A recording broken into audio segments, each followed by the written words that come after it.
來看台北市有一棟舊厝，在5年前進行圍路途經，厝拆掉了後，卻因為原物料起價攏無建商要來冒工程。去年總算有建商來冒，也毋過住戶是指控講，建商摕到2600萬的工程費用，卻一直攏無動工。今仔住戶嘛已經去提告。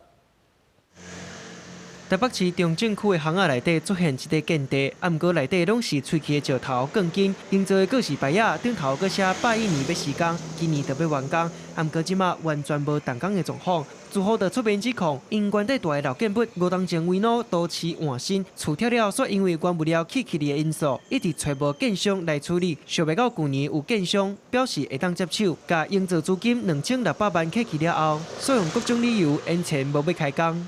預定動工日前又說不能開工，所以話我們了解是說他把這個錢拿去用在別的地方了。說我們還要再造這個房子的話，他希望我們再拿一筆錢出來。這個做法我們不溝通，沒有電梯。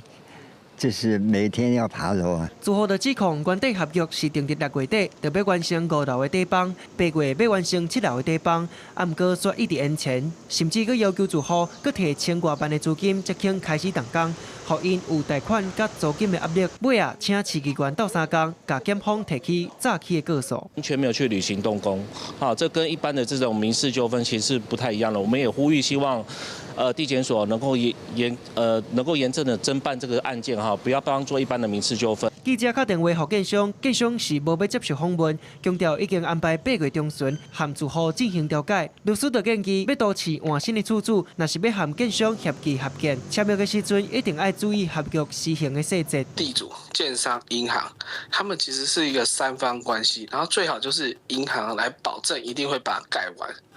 這樣通常是對地主來講是最有保障。你要降低風險，那你自然就可能要付出一定的成本。律師嘛強調，實務上住戶若是迄時簽約，無把家己的權益保護清楚，也是簽約的時陣體條機制無明確，顛倒會互合約變作是萬年合約。若是拄到建照過期，可能就會變作是隨買厝。記者綜合報道。